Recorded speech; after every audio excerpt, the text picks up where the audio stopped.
always will remain the countless stories of this Spaniard's savagery. His men killed hundreds of thousands of black natives from Florida to Georgia to North Carolina to Tennessee to Mississippi, all while enslaving any survivors.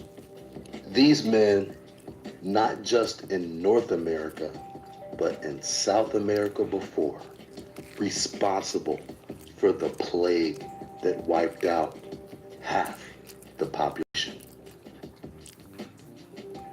On later expeditions, it was noted that the once thriving Mississippi Basin, lined with mounds, people, and civilization, had been decimated, and where there had been hundreds of villages, remained just a few.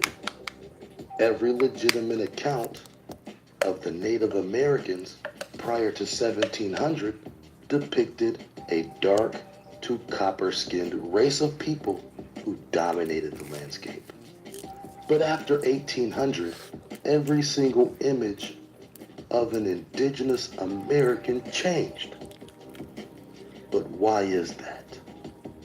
When we look at the Spanish depictions of the natives, much is left to the imagination, and it's beyond obvious that these portrayals were completely fabricated in order to characterize the natives as subhuman barbarians. The fake Jew news of Spain often showed the natives as bald, white savages. In 1524, over a decade before De Soto pillaged Florida, Italian explorer Gianni de Verrazzano said this: "The complexion of these people is black, not much different from that of the Ethiopians. Their hair is black and thick and not very long, tied behind the back of the head like a small tail. As for the physique of these men, they are well proportioned, of medium height, a little taller than we are. They have broad chests, strong arms, and the legs and other parts of the body are well composed. There is nothing else, except that they tend to be broad in the face, and they have big black eyes, and an attentive and open look. They have a sharp cunning, and are agile and swift runners."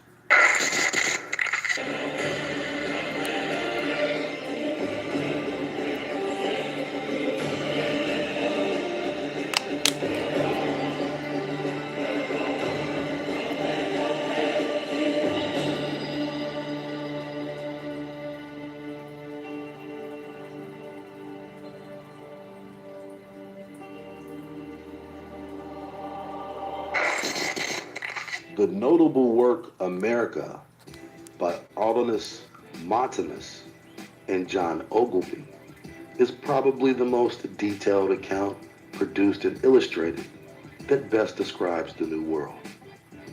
Although through history some have argued that because the artist didn't travel to America himself and relied on intelligence, his work was just a fanciful exaggeration. This fact could possibly be true, but his descriptions of other parts of the world were never questioned as unauthentic. Furthermore, his illustrations directly parallel descriptions from hundreds of artists from Europe. Although we have more than enough visual evidence of knowing exactly who these Indians were, something is missing. Where is the rest of the art?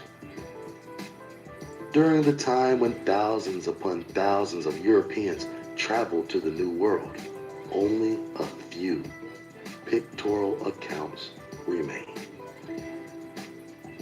This era was the supposed European Renaissance, where painting a picture of a bowl of fruit was considered fine art.